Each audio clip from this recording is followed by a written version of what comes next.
Hello viewers, I doctor S B K Lal welcome you all in my YouTube channel. मेरे YouTube channel में आपका बहुत बहुत स्वागत है। अगर आप इस चैनल पर नए हैं तो चैनल को सब्सक्राइब कर लें। आज का वीडियो तनाव और तनाव से बचने के तरीके पर है। आइए सबसे पहले हम जानते हैं कि तनाव का क्या कारण है और शारीरिक, भावनात्मक और व्यवहारात्मक सिम्टम्स कैसे इससे उत्पन्न हो जाते हैं। और 90% तक डॉक्टरी दौरे का कारण तनाव ही है। अगर हम शारीरिक लक्षण की बात करें, जब आदमी तनाव से सफ़र कर रहा होता है तो दस्त, मुंह सूखना, थकान, अनिद्रा, बार बार बीमार पड़ना, सिर दर्द, धड़कन, सीने में जलन, गैस इत्यादि हो जाता है। महिलाओं की बात करें तो इरेगुलर मेंस्ट्रुअल साइकिल, सेक्स के प्रति अरुचि। और अगर हम मानसिक लक्षण की बात करें तो भ्रम, रोना, अवसाद, झुनझुनी, डिप्रेशन इत्यादि की शिकायत हो जाती है।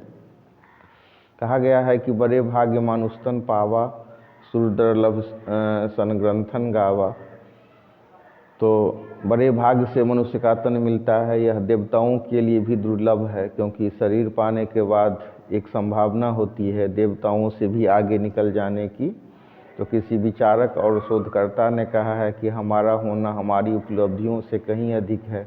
हम वही हैं जहां हमें होना चाहिए। आगे उन्होंने कहा है कि हमें कुछ साबित करने की आवश्यकता नहीं है। तो हम जीवन को नियंत्रित करने का प्रयास करते हैं और सपने को पूरा करने का तनाव हमारे ज़िंदगी में आ जाती है।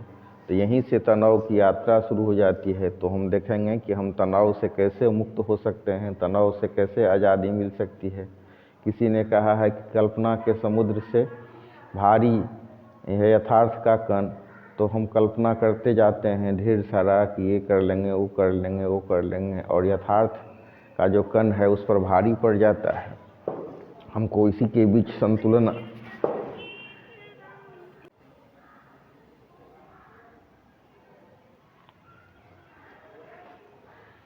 तो अगर हम ध्यान करें तो ध्यान का बहुत ज़्यादा महत्व है इसमें। और जितने बड़े विचारक हुए हैं उनका अगर हम कार्य को देखें तो वो हमें तनाव से ही मुक्ति की बात करते हैं और हमें बताते हैं कि हम कैसे तनाव से मुक्त हों।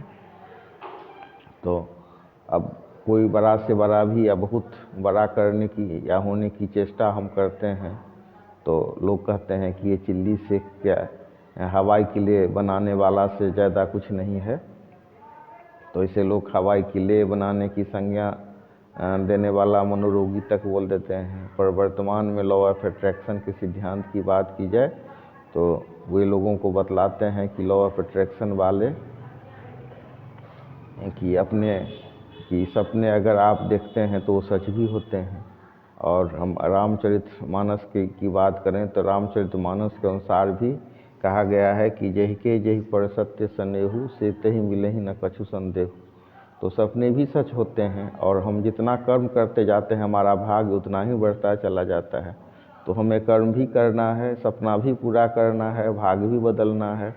पर इसके लिए कई बार बिना प्रतिस्पर्धा किए काम करने की आवश्यकता होती है, न कि हमेशा अपनी ऊर्जा को दिखावे में खर्च करके और साबित करने के झंझट में फंसने की आवश्यकता होती है। कई बार हमें इस बात की आवश्यकता ही नहीं होती कि हम किस चीज़ के लिए किसी अन्य का सर्टिफिकेट लें।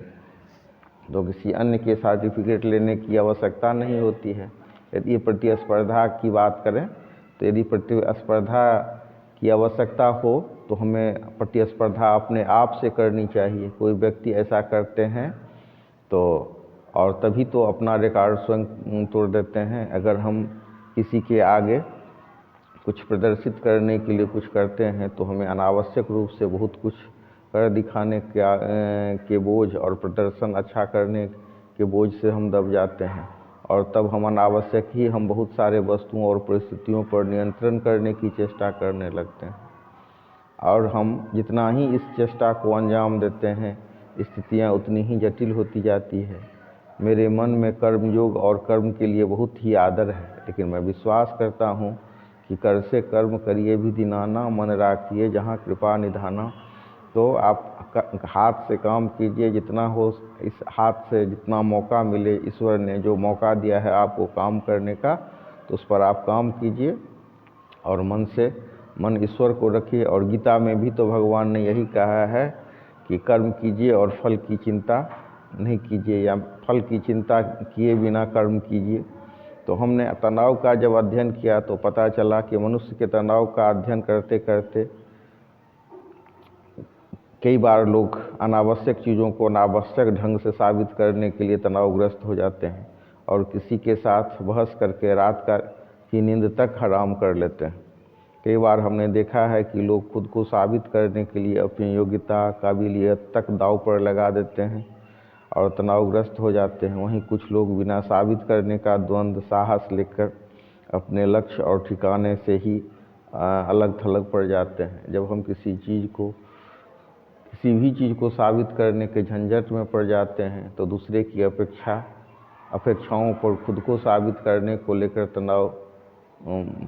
तनावग्रस्त हो जाते हैं और दूसरे की अपेक्षा को साबित करने लग जाते हैं। तो या तो खुद को साबित करने का झंझट हो या दूसरे के पास हम जब जाते हैं तो उसके द्वारा साबित किए जाने का झंझट हो, या दूसरे के पास जा कर के हम कुछ साबित करने के चक्कर में इस द्वंद्व में पड़ जाते हैं कि शुरुआत कहाँ से करें और कैसे करें। हम अपनी नींद, चैन, अमन सब कुछ गंवा लेते हैं। प्रत्येक वस्तु और स्थिति के नियंत्रण की कोशिश करते हैं, अशांत मोल ले बैठते हैं। हम अपने आप को एक मशीन की तरह यांत्रिक बना लेते हैं। लेकिन यदि हम सिर्फ अपना नज़रिया बदल लेते हैं तो परिस्थितियों के दबाव में आने के बजाय कठिन परिस्थितियों का भी मुकाबला शांति के साथ करने लगते हैं। जब शांति आती है तो प्रत्येक समस्या का समाधान अपने आप होने लगता है। इसमें एक मनोवैज्ञानिक एक जोक सुना रहा था। एक मनोचिकित्सक के यहाँ एक मरीज गया और हिदायत दी कि आराम से दवाई खाओ, तनाव नहीं लो और शांति के साथ सो जाओ। कुछ दिन के बाद वो मनोरोगी आया डॉक्टर के पास, मनोचिकित्सक के पास, और कहा कि शांति तो मानती ही नहीं है, शांति तो पड़ती ही नहीं है। तो कई बार लोग ऐसे भी अर्थ का अनर्थ लगा लेते हैं। कई बार हम इस भ्रम के शिकार हो जाते हैं कि धीमी रफ्तार असफलता की निशानी है। लेकिन अगर हम फेमस प्रोवर्ब को देखें तो slow and steady wins the race वाली बात है। एक मनोवैज्ञानिक द्वारा यह अध्ययन किया गया कि 95% तक चिंताएं बिना मतलब की होती हैं और यही कारण है कि चिंतन करने का सलाह दिया जाता है, चिंता के लिए नहीं। तो तनाव से ध्यान हटाकर हम अपने आप को कुछ ज़्यादा बेहतर करने के दबाव से भी मुक्त हो सकते हैं और अंतर्मन से जुड़ने के लिए शांति का पथ अपनाना जरूरी है, या यूँ कह लीजिए शांति के पथ का अनुसरण करना आवश्यक है। फिर दूसरे के दबाव से हमें मुक्ति चाहिए, स्वयं के लिए हमें सीमा निर्धारित करना चाहिए। और जब हम कभी तनावग्रस्त हो जाएं तो हमको गहरी धीमा सांस लेना चाहिए।